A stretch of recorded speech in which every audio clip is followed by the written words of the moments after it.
महीनों से वेतन न मिलने से मार्शलों की हालत खराब। मांगे माने जाने तक जारी रहेगा मार्शलों का धरना। 6 माह से वेतन न मिलने से परेशान मार्शल।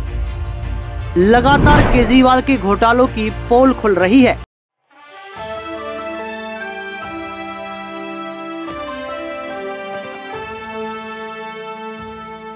शराब घोटाले के बाद अब दिल्ली के मुख्यमंत्री अरविंद केजरीवाल पर डीटीसी बस खरीदने के मामले में घोटाले के आरोप लग रहे हैं। ये कहा गया कि जितनी जो है दिल्ली की बस खरीदी जा रही है डीटीसी की, उसमें भी घोटाला किया गया, उसमें भी जो है पैसों को लेकर लगातार फेरबदल किया गया, पैसों को कमाया गया।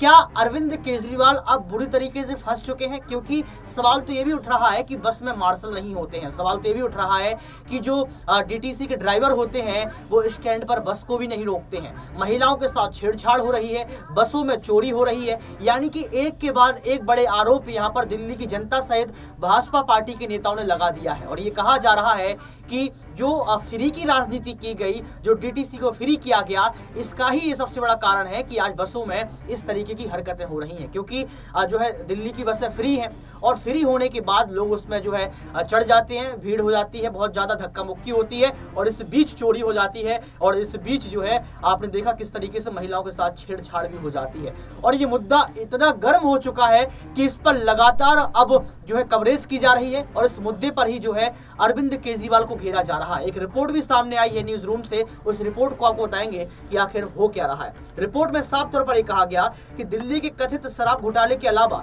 दिल्ली सरकार ने डीटीसी की 100 बसों की खरीद और मेंटेनेंस में अनियमितताओं का आरोप जो है उन पर लग चुका है। मुख्य सचिव के प्रस्ताव पर दिल्ली के उपराज्यपाल बीके सक्सेना मामले की जांच सीबीआई को सौंप चुके हैं। मामले में दिल्ली सरकार पर आरोप लगाया गया कि 1000 लो फ्लोर BS4 और BS6 बसों के लिए जुलाई में 2019 की खरीद बोली और 2020 में रखरखाव के अनुबंध के लिए लगी दूसरी बोली में अनियमितताएं हुई। मामला सामने आने के बाद बीजेपी ने प्रेस कॉन्फ्रेंस कर अरविंद केजरीवाल पर निशाना साधा। बीजेपी प्रवक्ता गौरव भाटिया ने कहा था कि इतने घोटाले के बाद कैसे कहा जाए कि दिल्ली में कट्टर ईमानदार सरकार है। यानी कि यहाँ पर गौरव भाटिया ने कह दिया कि पहले शराब घोटाला, उसके बाद दिल्ली की बसों को खरीदने में उसमें घोटाला, उसके बाद अनियमितताएं और जो है नियम कानून तोड़ दिए जा रहे हैं, चोरी चपाटी हो रही है, महिलाओं के साथ जो है छेड़छाड़ हो रही है। यानी कि आप समझ सकते हैं कि यहाँ पर एक के बाद एक बड़े जो है खुलासे गौरव भाटिया ने जो है किए। गौरव भाटिया ने आरोप लगाया था कि दिल्ली के स्कूलों में 2400 कमरों की जरूरत थी, जिसे बढ़ाकर 7180 किया गया और कंस्ट्रक्शन राशि भी बढ़ाई गई। इसके बाद 6133 क्लासरूम बनाए जाने थे, लेकिन सिर्फ 4027 क्लासरूम ही बनाए गए।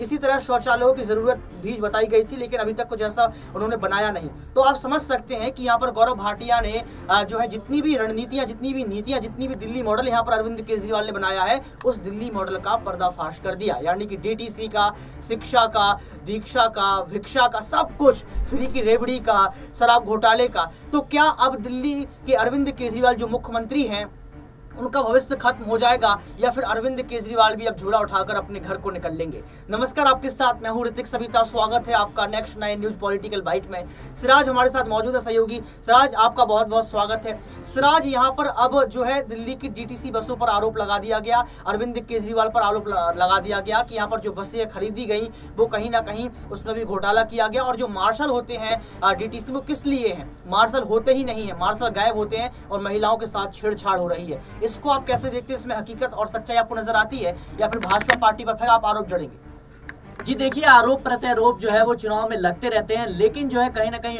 डीटीसी का जो मामला है और स्कूल के जो मामले हैं, ये बीजेपी लगातार उठाते रही है। शराब घोटाले के मामले में किस तरीके से आम आदमी पार्टी अब बर्बाद होती नजर आ रही है और यमुना सफाई को लेकर भी दिल्ली के केजरीवाल पर सवाल उठते रहते हैं। लेकिन मुझे लगता है कि अभी जिस तरीके से देश में माहौल चल रहा है, अब जो चीजें नहीं भी हुई उसको भी बढ़ा चढ़ा के दिखाना। अगर केजरीवाल या आम आदमी पार्टी ने अगर ऐसा कुछ घोटाला किया है तो निश्चित तौर पे उनके सामने जो है जांच होनी चाहिए उनके खिलाफ और कार्रवाई होनी चाहिए।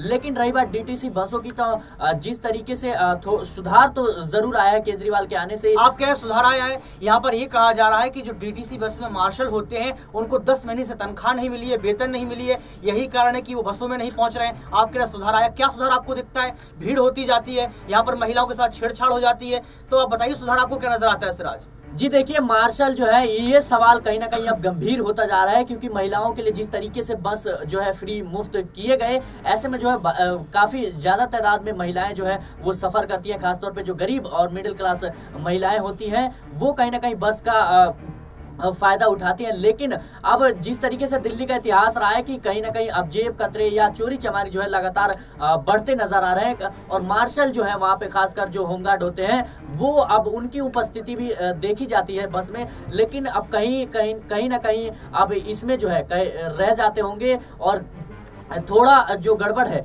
उसको कहीं ना कहीं आम आदमी पार्टी को इस पे ध्यान देना चाहिए। और क्यों आखिर उनकी जो तनख्वाह है वो सैलरी है वो रोक रखी है, इस पे जो है उन पे सवाल जरूर उठना चाहिए, क्योंकि कोई भी सरकार होती है वो सवाल तो उठ रहा है ना सराज, यहाँ पर जवाब नहीं मिल रहा है। सवाल तो ये भी उठ रहा है कि शीश महल जो उनका बंगला बना है, भवन बना है, उसमें 45 करोड़ रुपए लगाए गए। सवाल तो ये भी उठ रहा है कि 3800 करोड़ का मामला है वो कहाँ से आया। सवाल तो ये भी उठ रहा है कि यहाँ पर 100 करोड़ शराब घोटाले में कैसे जो है आ गए यहाँ पर। तो सवाल तो बहुत सारे उठ रहे हैं, लेकिन जवाब अभी तक अरविंद केजरीवाल का नहीं आया। जवाब तो ये आ गया कि ईडी जो है पीएम मोदी के दबाव में है, ईडी अपने नोटिस को वापस ले। जवाब तो ये आया, सवाल का जवाब देगा कौन? जी निश्चित तौर पे इसकी पूरी जिम्मेदारी जो है आम आदमी पार्टी की, और जिसके खिलाफ ये मुद्दे उठ रहे हैं उनको निश्चित तौर पे ये जवाब देना चाहिए। अगर वो अपना ईमानदारी का जो पिटारा है अगर पीटते हैं जनता के सामने, उसको लेकर वोट मांगते हैं, तो उनको जो है जवाब देना चाहिए। तभी जो है वो जनता के बीच अपनी इमेज को जो है, अपनी तस्वीर को जो है वो सुधार पाएंगे। यही बात तो गौरव भाटिया ने कही है कि अगर भाजपा पार्टी जो है आरोप लगाती है तो कहते हैं कि ये आरोप ठीक नहीं है। अगर आप ईमानदार हैं, आम आदमी पार्टी ईमानदार है, तो ईमानदारी दिखाइए। गौरव भाटिया यही तो कह रहे हैं।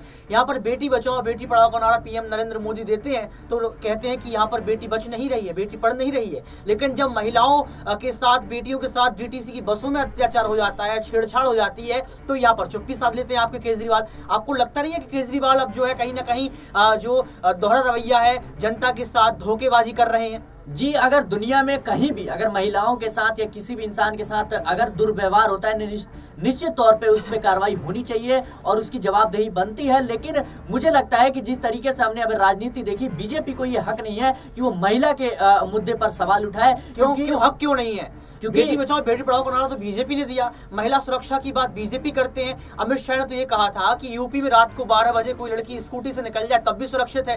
लेकिन जब महिलाओं के साथ छेड़छाड़ दिल्ली की बसों में की जाती है, मार्शल होने के मौजूद और ना होने के बाद भी, तो आपको लगता नहीं है कि ये दिल्ली की राजधानी की कौन सी तस्वीर है जहाँ महिला सुरक्षित नहीं है? जी देखिए अभी जो है हमारे देश की तस्वीर है वो किताबों में और पन्नों में कुछ और है, लेकिन हकीकत में कुछ और है। देश की 5वीं जीडीपी बन गई है, लेकिन आपको भी पता है भूखमरी में हालात जो है देश के कैसे हैं, बेरोजगारी गरीबी में कैसे हैं, महंगाई में कैसे हैं। ऐसे में जो है अब जो कागजी पन्ने हैं उन पे जो कहीं ना कहीं बीजेपी जरूर बात करती है महिला सुरक्षा, बेटी पढ़ाओ बेटी पढ़ाओ, लेकिन जो है हमें ये नहीं भूलना चाहिए कि उनके ही सांसद जब महिला पहलवानों के साथ छेड़छाड़ करते हैं, आरोप भी उन पे सिद्ध हो गया, लेकिन गिरफ्तारी नहीं आम आदमी पार्टी वही करेगी। जो अगर भाजपा ने ऐसा कुछ किया है, भाजपा पार्टी के नेताओं ने ऐसा कुछ किया है, तो आम आदमी पार्टी वही करेगी। फिर अंतर क्या रहेगा, डिफरेंस क्या रहेगा? आप ये देखिए ना कि इंडिया गठबंधन का हिस्सा कांग्रेस है, लेकिन कांग्रेस पार्टी भी आज डीटीसी जो मार्शल्स हैं उनके साथ खड़ी, उनके प्रदर्शन में खड़ी, उनके प्रोटेस्ट में खड़ी है। कांग्रेस पार्टी तो गठबंधन का हिस्सा होने के बावजूद भी जो है यहाँ पर समर्थन कर रही। तो आपको लगता नहीं है कि यहाँ पर जो आम आदमी पार्टी है अब पूरी तरीके से डूब चुकी है? जी देखिए मैंने पहले ही कहा कि अगर महिला के साथ किसी भी तरह का दुर्व्यवहार होता है तो उसकी जवाबदेही जो है वो केजरीवाल को देनी होगी, क्योंकि सरकार आने से पहले जिस तरीके से उन्होंने दावे किए थे बसों के लेकर, खासतौर पे अभी जो है एसी वाले बस जो है उन्होंने चलाए, इलेक्ट्रॉनिक बस चलाए, तो कहीं ना कहीं उनकी जवाबदेही बनती है। आखिर मार्शल की जिन कई हजार पदों की नियुक्तियां की थी उन्होंने, उसका क्या हुआ और उनके तनख्वाहों का क्या हुआ? कहीं ना कहीं एमसीडी पे भी सवाल उठ रहे थे, लेकिन अभी जो एमसीडी की हालत में बेहद ज्यादा सुधार आया है। आप तो मुद्दे को भटका रहे, आप एमसीडी पर आ गए। सवाल आपसे मार्शल पर किया जा रहा, आप एमसीडी पे पहुंच गए। आपके पास जवाब नहीं मुझे लगता है। आपसे सवाल ये पूछा गया कि आप बताइए कि अब अरविंद केजरीवाल महिलाओं की सुरक्षा कैसे करेंगे? सवाल तो आपसे ये पूछा गया ना कि आप प्रवक्ता बन गए आप आम आदमी पार्टी के। जी, प्रवक्ता की बात नहीं है। एज अ पत्रकार हमें जो है चीजों को देखना होगा, ऑब्जर्व करना होगा किस तरीके से जो सवाल उठ रहे हैं। कहीं ना कहीं अरविंद केजरीवाल की, जैसा कि मैंने पहले भी कहा, उनकी जवाबदेही बनती है और निश्चित तौर पे जो है उनको उनके ऊपर कार्रवाई हो सकती है, क्योंकि चुनाव में जो है उन्होंने बड़े बड़े दावे किए थे। लेकिन अगर महिला सुरक्षा की बात आती है तो कहीं ना कहीं केजरीवाल को जमीन से आसमान में गिरने में वक्त नहीं लगेगा और चुनाव जो है अभी सर पर है, हमें ये नहीं भूलना चाहिए। यहाँ पर आपको बता दें कि जो कांग्रेस दिल्ली के प्रदेश अध्यक्ष उनका लवली, उनका कहना है कि पहले इन मार्शल को नागरिक सुरक्षा के नाम पर गुमराह किया गया और अब उन्हें दिल्ली होमगार्ड के नाम पर गुमराह किया जा रहा है। यानी कि हर बार जो है यहाँ पर दिल्ली मार्शल के हक को छीनने का प्रयास आम आदमी पार्टी ने किया। अब देखना यह पड़ेगा कि अरविंद केजरीवाल जो है इस पर क्या बड़ा फैसला लेते हैं, कैसे जो है दिल्ली की डीटीसी बसों में मार्शल को पहुंचाते हैं और कैसे यहाँ पर महिलाओं की सुरक्षा करते हुए नजर आते हैं, क्योंकि दिल्ली में लगातार चोरी बढ़ती चली जा रही है। अब देखना यह पड़ेगा कि अंतिम फैसला केजरीवाल का क्या होगा, या फिर भाजपा पार्टी के तमाम नेता आप सुप्रीम कोर्ट में दलील पेश कर देंगे और ये होमगार्ड मार्शल का जो प्रोटेस्ट चल रहा है वो लगातार चलता रहेगा। आज के इस खास प्रोग्राम में इतना ही। देखते रहिए नेक्स्ट 9 न्यूज पॉलिटिकल बाइट।